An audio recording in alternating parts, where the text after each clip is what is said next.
Hey y'all, I really quickly wanted to come share this. I'm actually doing homework right now, sitting on the couch doing homework, but I wanted to come share this because I felt like it was important. For one, don't be afraid to share your testimony. Don't be. Because somebody needs your story. Somebody needs the lessons that you learned. Somebody needs to be encouraged. Somebody needs to be poured into. Somebody needs to be blessed through your testimony. Somebody will grow, will learn, will be pruned through your testimony. Somebody will be healed, delivered, set free, restored through your testimony. Do not sit on your testimony. Do not be ashamed of your testimony. It don't matter if it's good, if it's bad. Do not be afraid to share your testimony.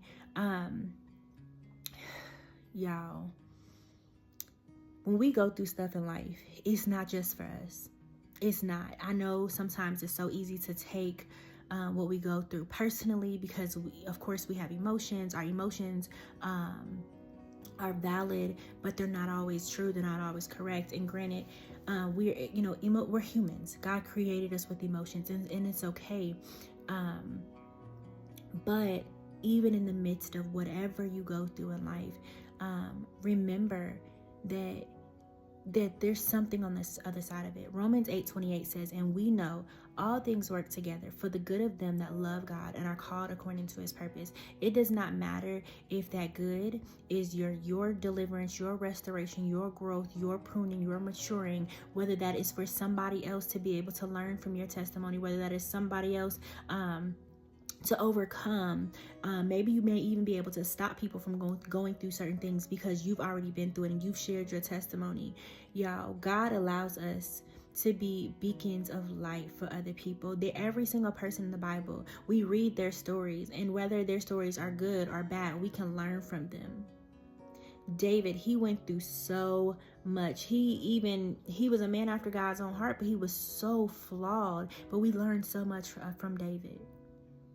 Peter, he was a cusser. He was about it, y'all. But we learned so much from his testimony.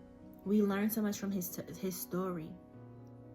Do not be afraid to let your testimony be known. Don't feel like, oh, what if people judge me? What if people look down upon me? Because you're not there anymore. You've overcome it. That's why it's called a testimony. You've overcome it. You're not still in it. You're not defined by what you've been through. You're not less than because of what you've been through. If God has given you a testimony, share it, because you never know how God wants to use you, how God wants to bless other people through your testimony. So again, don't be ashamed. Don't be afraid. Don't be, what are people going to say? If God has told you to share your testimony, make sure that you do it. Be obedient, because somebody needs to hear it.